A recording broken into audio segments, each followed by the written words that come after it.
Hey everybody, in this video I'm going to show you how to make this giant take on a Adirondack chair. It's for local business here. Just kids take the pictures and stuff. The owner's going to paint it up all nice and pretty. So before we get in the video, I'm going to ask y'all, if you haven't already, go ahead and give me a like, subscribe. I really appreciate that. Now, let's get into the video. I measured up from the bottom for 12 inches for the first step, 24 inches for the second step, and 36 inches for the seat, and lined them up on these two legs and screwed them in.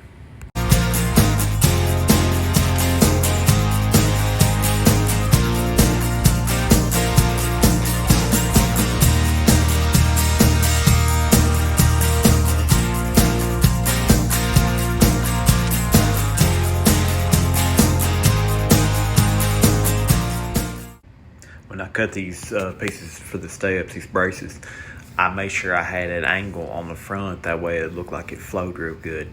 I also used premium Type Bond, which is the exterior glue, just extra support.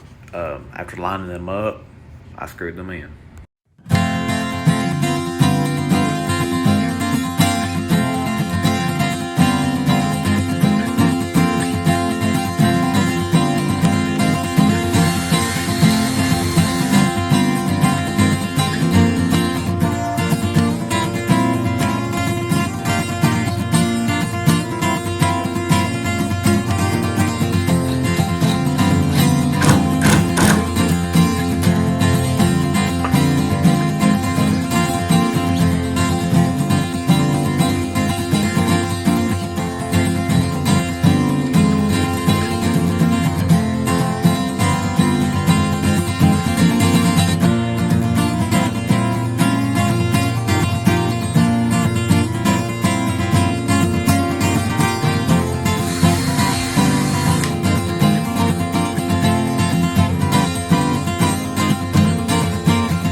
I freehanded a drawing for the seat and used my bandsaw to cut it out. Just a nice little angle on it. That way it's a comfortable seat.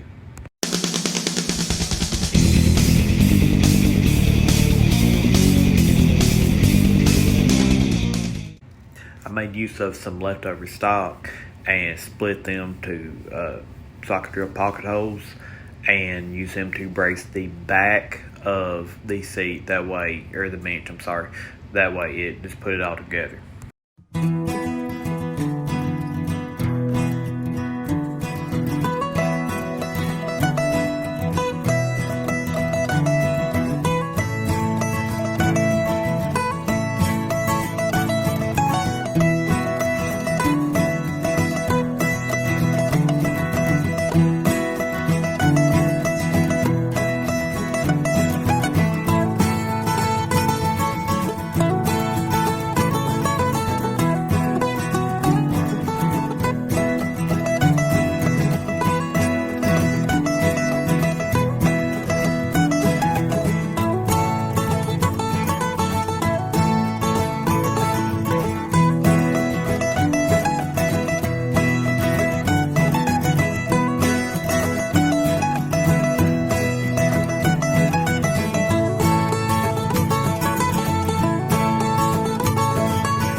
I did the same in the front as I did in the back for the braces, and these front braces are going to act as extra supports for the steps that I put on. I don't show it here, but I did go in and add just extra braces underneath these steps, that way they don't try to bow or bend or anything as they're being walked on.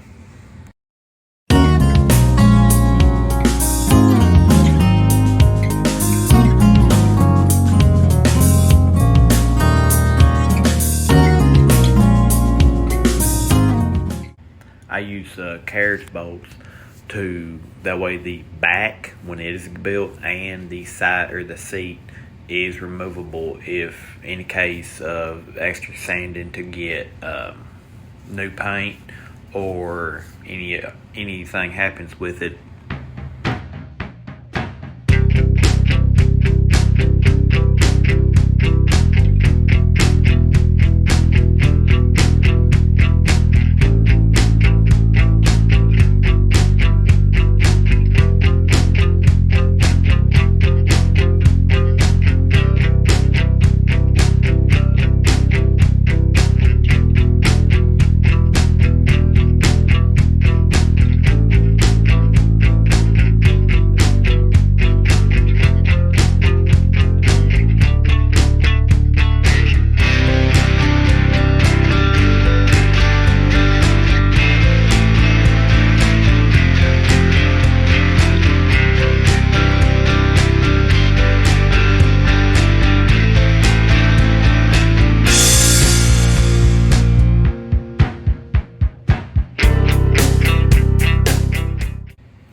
I used pocket holes to make the frame for the back. That way it would be nice and square and no fastener shown.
Everything framed up. I have enough for one of the arm pieces, and the 2x4 is all construction grade material.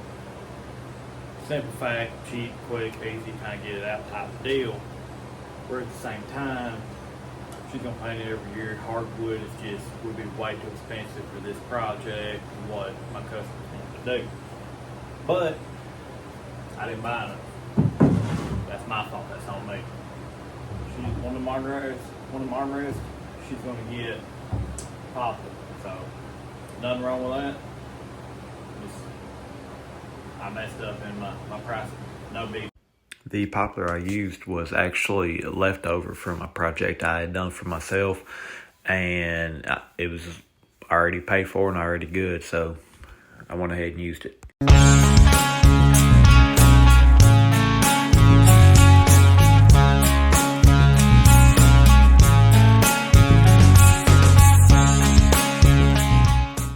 As I was cutting on the armrest, a bird actually flew in my shop. You can see me looking up here in a second right there. I was looking straight up, looking at it, and I was just shocked that it flew in there, but you know, it's a little excitement for the day.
Right now that I got the brand on this chair, my shop is not tall enough for me to finish it, so I'm gonna have to put it on the trailer to finish it because it is getting delivered today. So.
I had to put bracing in that way it would hold the center section of the seat bracing. That way, the seat wouldn't bow.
For the back, I used a scrap piece that was 3/4 thick on the bottom to help space it up and create a gap. And I also used another piece of 3/4 thick in between each board. That way it would create a gap and look uniform.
chair, the only thing left is to cut the arch at the top. But first, we gotta make sure it's gonna fit, or it's gonna work, sorry.